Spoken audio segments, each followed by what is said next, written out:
Bon, vous êtes prêts pour le petit scénario? Pour commencer, est-ce que tu pourrais me parler un peu de toi? Mais écoute, que te dire, effectivement, que je m'appelle Gwenaëlle, que j'approche pas loin de mes 40 ans, que je suis ravie d'être avec toi ici, et que je suis une socio-esthéticienne diplômée depuis 2 ans, en sachant que c'est un métier qui me porte à cœur depuis 13 années de ma vie, et que j'ai commencé d'ailleurs en socio-esthétique d'abord sur l'île de Mayotte. Ça m'a vraiment convaincue de mon métier, et quand je suis rentrée en France, j'ai sauté sur la formation pour pouvoir avoir de meilleures compétences. D'accord. Donc, est-ce que tu pourrais présenter rapidement le métier de socio-esthéticienne? Qu'est-ce que c'est? D'accord, alors du coup, donc, une socio-esthéticienne, c'est déjà une esthéticienne diplômée qualifiée d'un minimum de 2 ans. Et ensuite, il y a une formation diplômante reconnue par le RSNCP, donc ce qui veut dire que c'est un diplôme reconnu par l'État. Et c'est une formation qui dure 1 année avec différents modules pour mieux aborder les populations dans le milieu médical, le milieu social. Et après, la socio-esthétique essaye en tout cas témoin d'accompagner les personnes souffrantes d'un point de vue physique ou psychique pour voilà, les aider à mieux supporter le quotidien, à mieux se sentir soi. Et voilà, il apporte aussi beaucoup d'amour dans ce monde médical. Et oui. Et du coup, le toucher aussi. J'avais une question sur les études, en plus, du coup tu as répondu. Ouais. Moi je savais pas du tout, donc c'est une formation de 2 ans?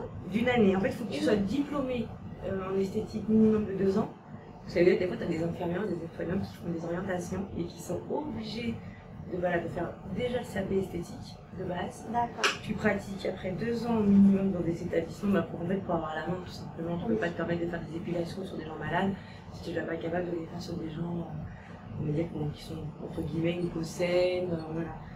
Dans cet esprit, il faut quand même connaître les différentes peaux, la chaleur de. Tu vois, donc voilà, c'est vraiment un métier qu'il faut déjà bien savoir gérer pour ensuite, puisque après, si tu veux, la formation socio-esthétique, en aucun cas, il y a de la technique. C'est surtout de la connaissance, de la mise en pratique de connaissances, oui. Plus sur des pathologies, ou le secteur social, ou ça peut être aussi sur la psychiatrie. Voilà, la démarche elle est plus dans l'humain, voilà, et comment aborder l'humain avec l'outil de médiation qui est l'esthétique. Oui.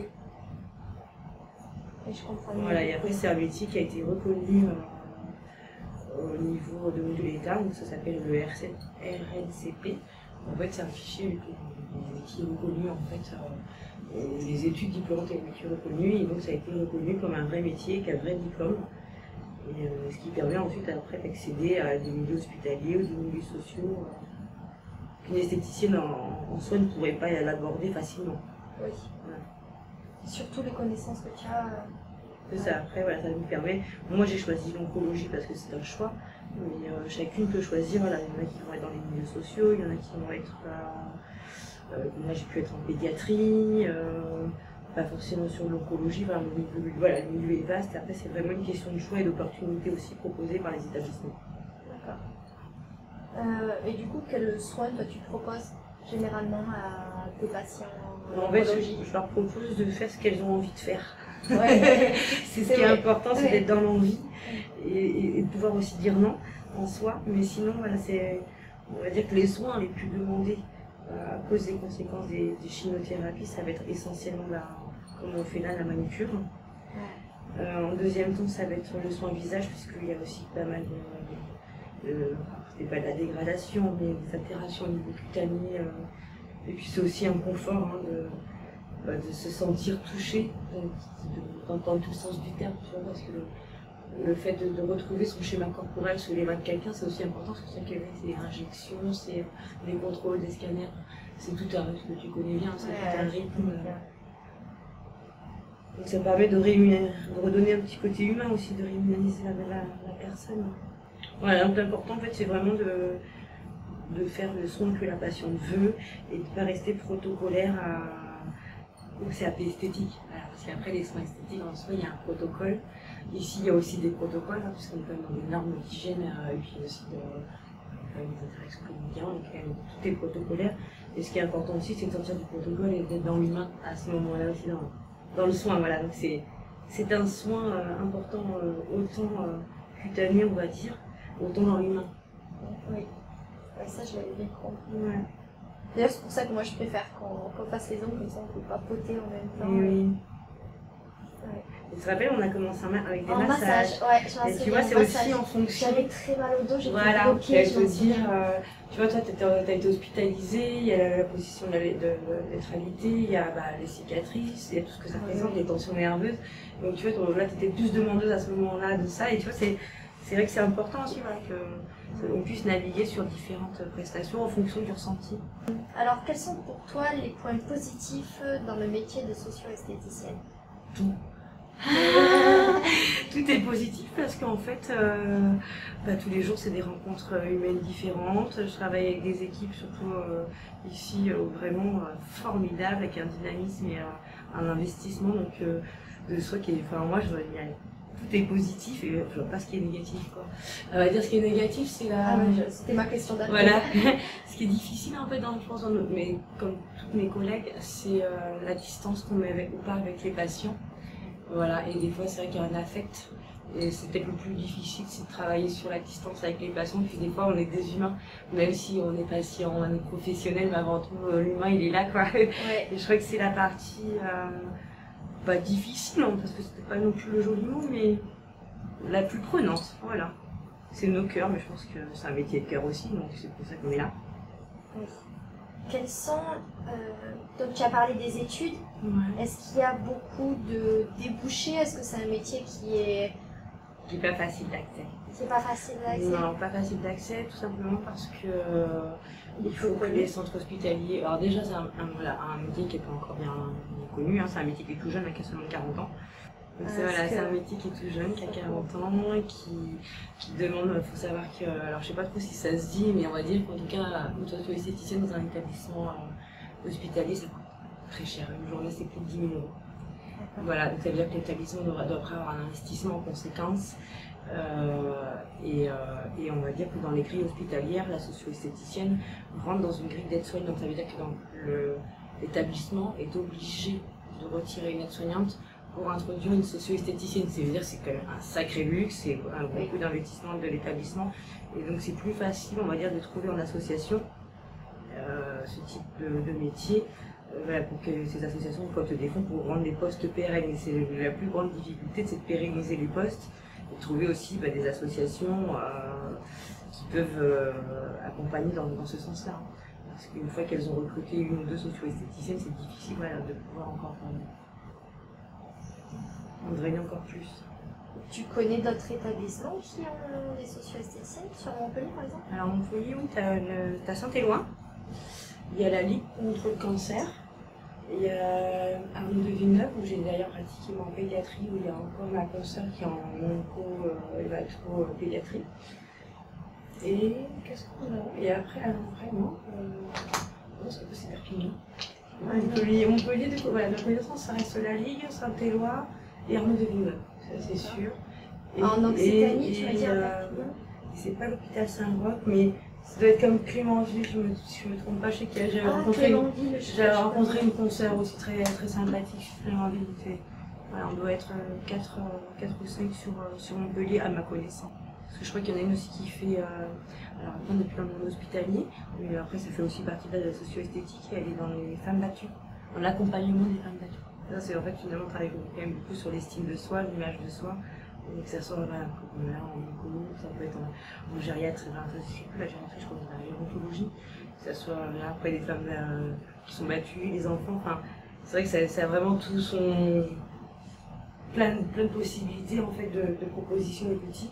Et c'est vrai qu'après c'est vraiment le travail finalement, c'est quand même autour de l'estime de soi, hein. C'est vraiment l'image de soi, l'estime de soi, et comment se réinvestir, comment se réapprécier dans un nouveau moi, parce que le moi change, et des fois un peu violemment, et oui tu le vis, hein. Du coup je pense que tu sais tout ce que ça incombe, et des fois c'est subtil, C'est cette petite dose d'amour et cette petite dose d'accompagnement qui fait qu'on arrive à se réapproprier le corps et qu'on a envie de se réinvestir dans quelque chose. Et toi, t'es magique parce que je trouve que ce que tu fais, c'est super aussi. C'est une dynamique hyper positive de faire cette démarche. Pour les hommes, on pense, enfin, je sais que les gens, ils ont beaucoup d'a priori qui peuvent avoir que les socio-esthéticiennes, c'est réservé aux femmes. Mais est-ce que tu as souvent des hommes? Alors, je suis obligée de rappeler à l'ordre, en fait, déjà les équipes qu'effectivement, je ne suis pas là que pour mesdames, mais que je suis là aussi pour les messieurs. Parce qu'en fait, souvent, en fait, les équipes soignantes ont toujours tendance à faire un amalgame avec moi et la coquetterie. Alors que ce n'est pas que de la coquetterie, en fait, la démarche. Donc, ça, effectivement, je suis souvent obligée d'annoncer le fait voilà, que je fais les hommes. Oui, effectivement, donc du coup, en fonction de mes collègues et celles qu'on a intégrées, j'ai quand même des demandes pour les messieurs. J'en rencontre aussi souvent les épouses dans les couloirs qui me demandent. Et après, l'homme en soi, il garde beaucoup à distance au départ. Donc on est souvent sur le soin des pieds. C'est vraiment hyper distance. J'ai remarqué quand même, c'est très rigolo. Parce que j'ai rarement pu aborder un homme, par exemple, en faisant tout de suite un massage. Ouais. Il aura fallu forcément cette distance, souvent qui est mis cette sorte avec les pieds, pour ensuite proposer autre chose. C'est rigolo. Hein. Oui. Et ça t'arrive de leur faire les ongles?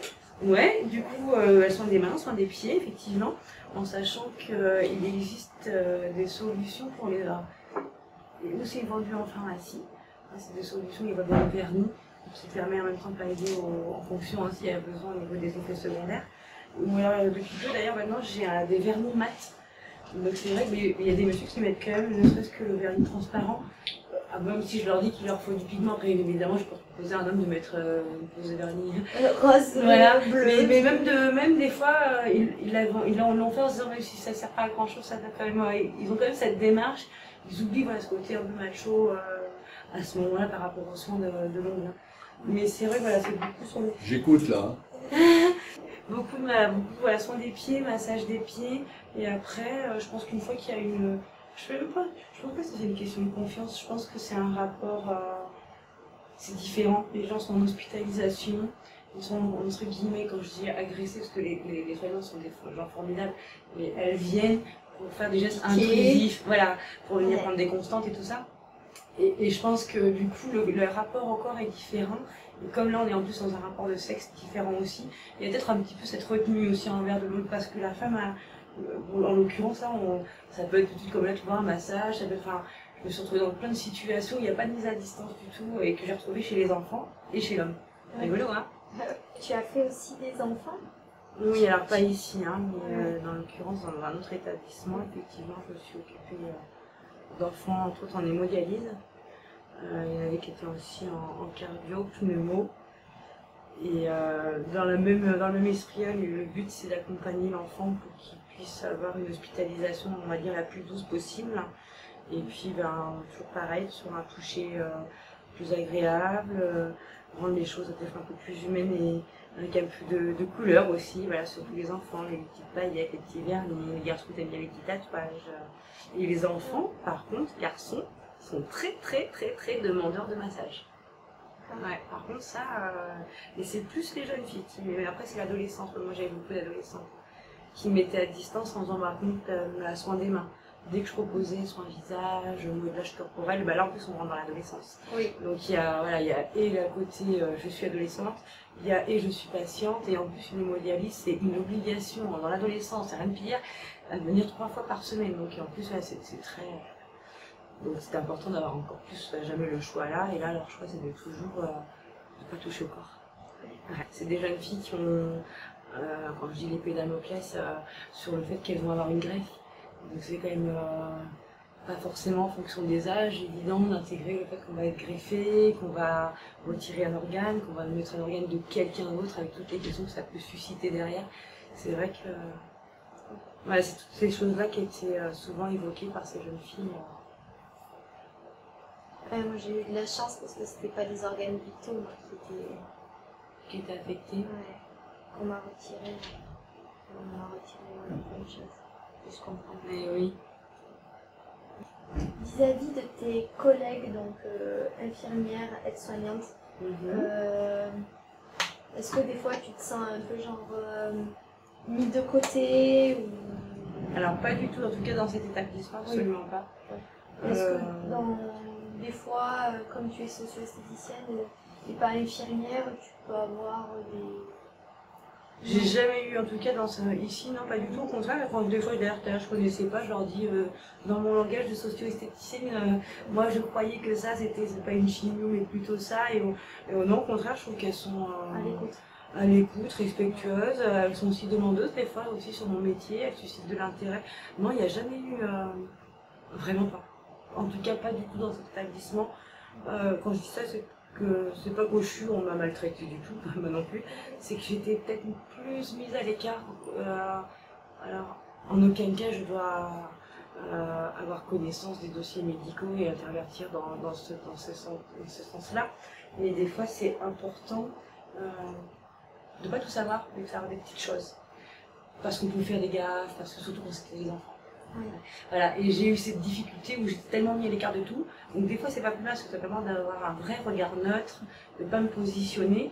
Et en même temps, voilà, la personne n'est pas qu'une pathologie, c'est aussi une personne.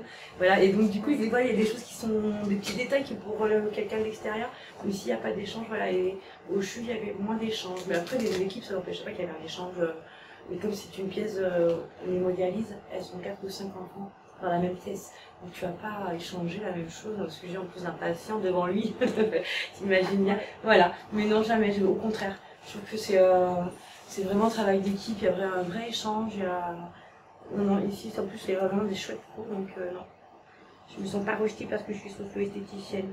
Non, par contre, des fois, on va dire que t'as du personnel, c'est déjà arrivé, et peu importe leur qualification, qui vont te dire, ah bah tiens, on va voir Charlotte parce qu'elle s'ennuie. Moi, ça me fait du mal parce que je viens pas faire de l'occupationnel. Et à ce moment-là, je me dis, elles n'ont pas bien compris mon métier. Mais bon, comme je suis pas en fonction, voilà, moi, comme je disais, je suis une association, je fais pas partie intégrante des équipes non plus médicales. Donc, voilà, il faut savoir trouver sa place au milieu de tout ça. Mais après, c'est plus par manque de connaissance du métier en soi que pour dénigrer le métier. C'est ça. Mais après, c'est vrai que c'est un métier qui doit être, que ce soit une association ou pas, à partir du moment où on fait partie quand même de la vie du patient et des équipes, je trouve que ça serait quand même important qu'il y ait quand même une information. Ouais, voilà, une information, c'est pas forcément une reconnaissance professionnelle, mais vraiment, comme tu dis, voilà, l'information de pourquoi je suis là et quel est l'intérêt pour éviter, voilà, justement, ces petits désagréments de l'autre côté occupationnel.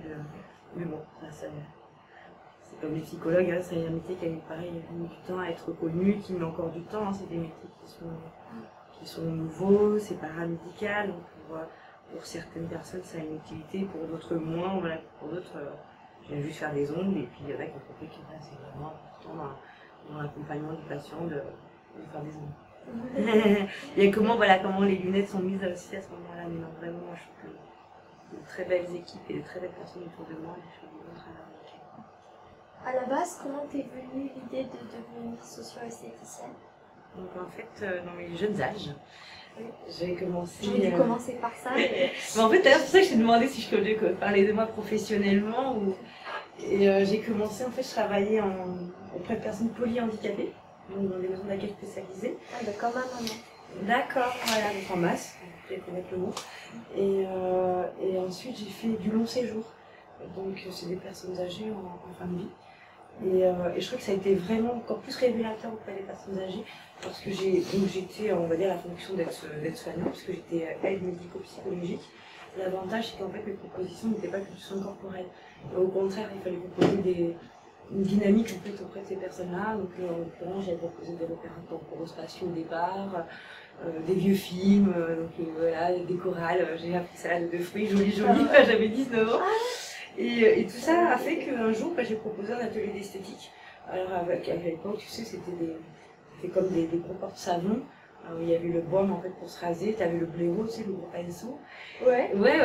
Les mamies, elles m'ont appris à l'époque, en fait, tu faisais la lunule, tu sais, c'est le petit croissant blanc. Qui est, alors toi, tu l'as pas.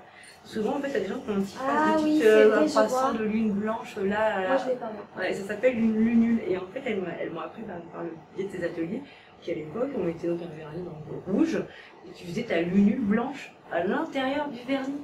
Tu vois, et en fait, c'est là que j'ai découvert pas que par le biais de l'atelier. Bon, moi, c'était ça qui m'a vraiment, voilà, parce que c'est vrai que c'était important, parce que je voyais à quel point les personnes se réintégraient, se réhumanisaient, et puis il y a même un toucher entre elles. Enfin, on a fait plein de trucs, et j'ai trouvé ça génial, quoi. Ça a été vraiment révélateur. Je me suis dit, c'est ça que je veux, quoi. C'est par ce moment-là, par cet outil-là, que j'ai envie d'accompagner les gens, plus que où à l'époque j'étais AEP, donc c'était quand même déjà du soin corporel, c'était déjà des animations, et je me suis vraiment voilà, trouvée dans ce métier-là, et à partir de là, c'était, j'avais 20-21 ans, je me suis dit que j'allais faire de la socio-esthétique, et ça, j'ai pas lâché mon projet jusqu'à... j'ai dû faire ma formation réellement à 35 ans, puisque ça a été une reconversion professionnelle à 25. Je suis partie dans les îles pendant 10 ans, donc j'ai pas eu l'opportunité de faire cette formation. Et dès mon retour, je l'ai mise en place. Et tu sais si dans la région, les formations, alors en fait, les formations qu'il y a, les écoles... Déjà, je pense qu'il y a un grand pouvoir économique et politique derrière où on ne sait plus trop où mettre ses pieds. En tout cas, moi j'ai fait une formation dans une école de renom qui s'appelle le CODES à Tours.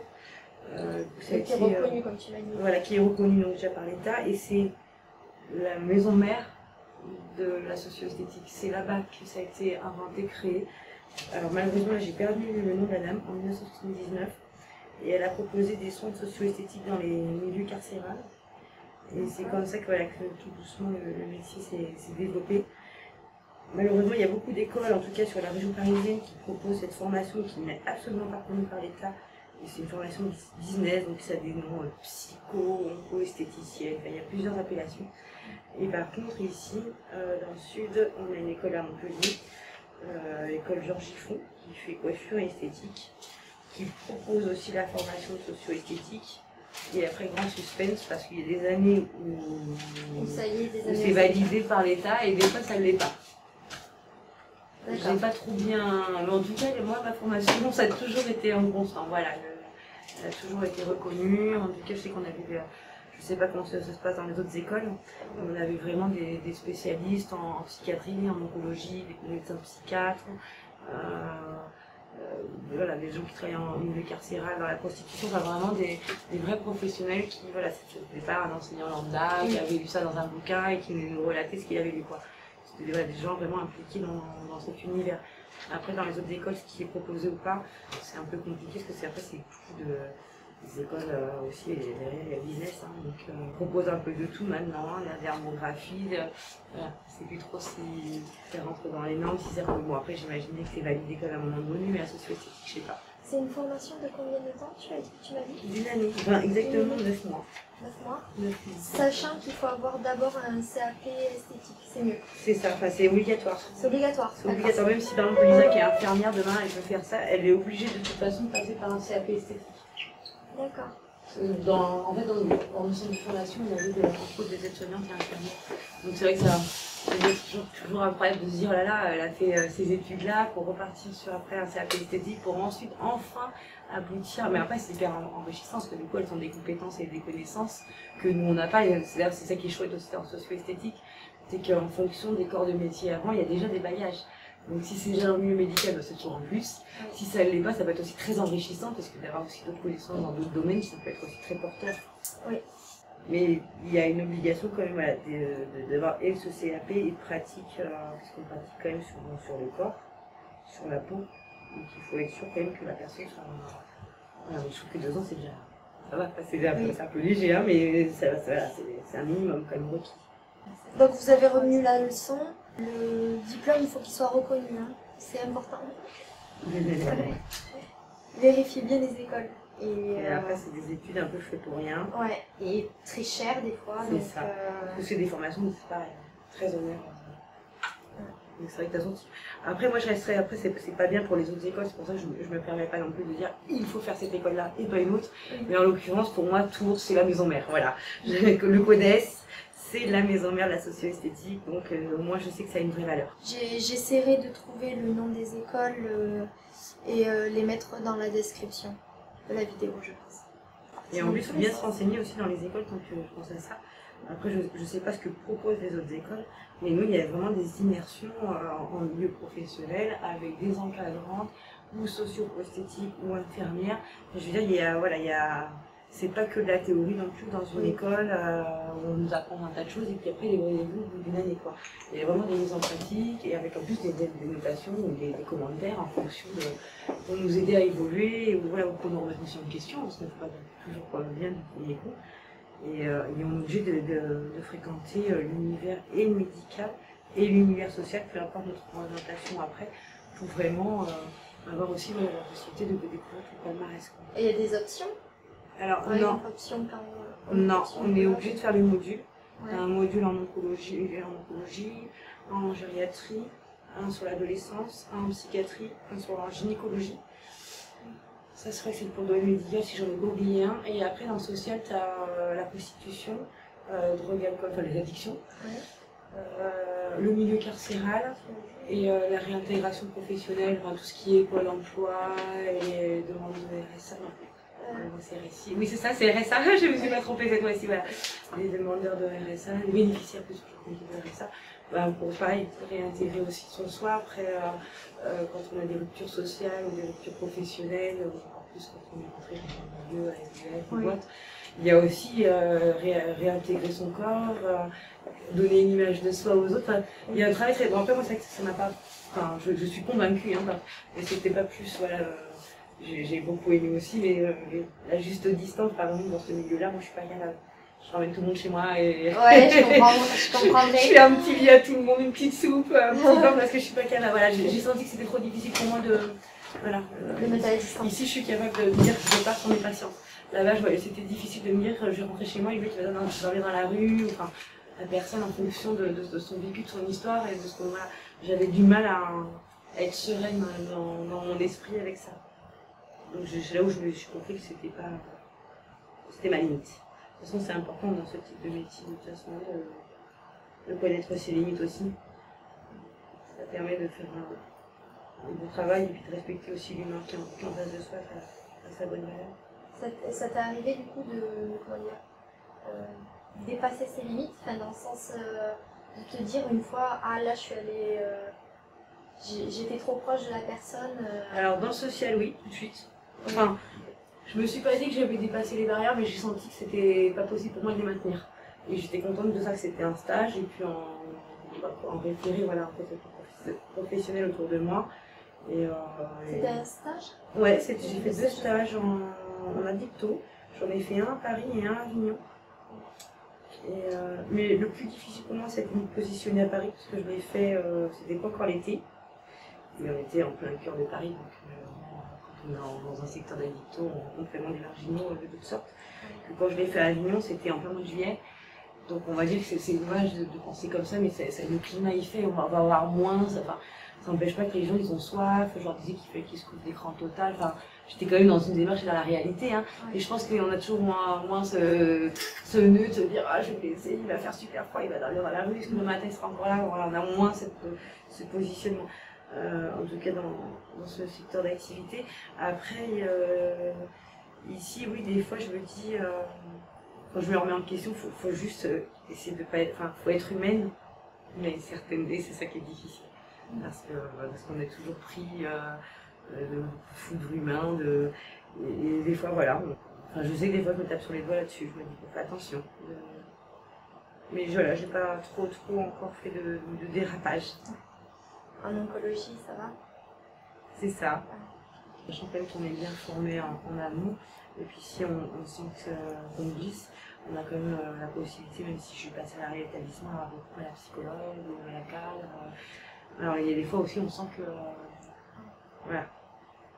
Des fois c'est difficile de dire non, par exemple. Il y a des choses, par exemple, on va dire, moi j'ai des difficultés à dire non, c'est quelque chose, voilà, des fois je travaille, je dis tiens j'ai du mal à dire non à la patiente. C'est vrai que c'est des petites choses comme ça qui se réveillent en nous. C'est important de travailler dès le départ, vraiment, parce que c'est trop lent. Merci beaucoup pour cette interview. Merci pour les autres. Ouais, on a passé un super moment. Très intéressant. C'était très instructif. Ouais. Je savais pas les écoles.